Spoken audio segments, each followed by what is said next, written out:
Munnu and the Deep End.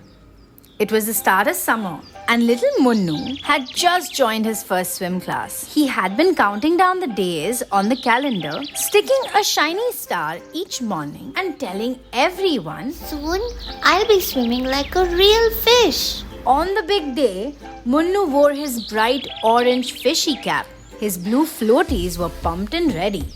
He even packed his new towel, the one with cartoon whales on it. Before leaving for class, Munnu asked Mama with wide eyes, "Mama, will there be real fish in the pool?" Not fishes, sweetheart. Just other kids like you. Just maybe you'll swim better than a fish one day. I'm going to splash like a dolphin. The pool was huge, shiny and echoey. There were trees around and there were buildings around. Children were already in the water, giggling, splashing and kicking with their boards. Munnu held Mama's hand tightly.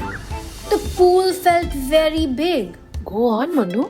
Be brave and have fun. He nodded and walked slowly towards the edge, where his instructor, Raj Sir, stood. Raj Sir had a warm smile, a whistle around his neck, and a loud, cheerful voice. Welcome, swimmers. Let's go meet the water. For the next few days, everything felt wonderful. Munnu swam in the shallow end where he could touch the bottom and keep his head above the water. He learned how to kick and float like a starfish. Raj Sir called him Captain Fish, and Munnu would beam with pride. He even made a new friend, Ajay, who had dinosaur goggles and drank most colorful juicy drinks. But then came day 4.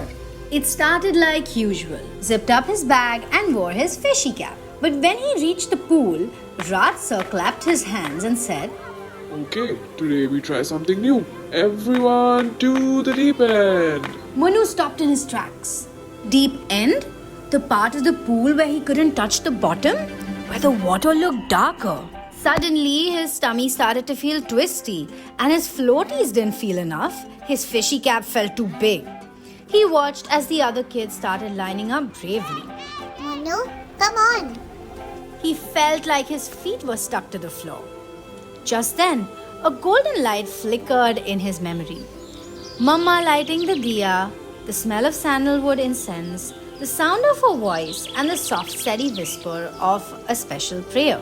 Asato Ma Sadgamaya, Tamsoma Jyotirgamaya, Mrityorma Amritam Gamaya. Munnu didn't remember every word perfectly, but he remembered what Mama had told him once when he had been scared of the dark. This mantra is like holding a light in your heart. It asks the universe to guide us from confusion to understanding, from fear to peace. Munnu closed his eyes and whispered quietly under his breath. Asatoma Sadgamaya. Raj Sir was already in the pool. You okay, Captain Fish? I think so. I'm ready to try. He walked slowly to the deep end, and Raj Sir held his hand and gently lowered him into the water. At first, it felt endless, but Raj Sir was there, steady like a mountain. And soon, kick, kick, Munnu was moving, not touching the floor, but kicking and floating and trying. And that was enough. When he reached the edge, Ajay clapped and shouted. Hey, Munnu! Woohoo! That evening, Munnu was wrapped in the towel, his hair still damp, cheeks pink. Ma, today I went into the deep end. Wow, how did it feel? At first, like a big dark cave. But then I remembered the light inside me. The one from the mantra. That's the magic of Asato Ma Sadgamaya, my love. You remembered it exactly when you needed to. Mama whispered the mantra one more time. Asato Ma Sadgamaya, Tamsoma Jyotirgamaya, Mrityorma Amritam Gamaya. From shallow to deep, from scared to brave. That's what I did today. The Asato Ma Sadgamaya mantra teaches us that even when things feel big, dark or scary, we can carry a little light inside us.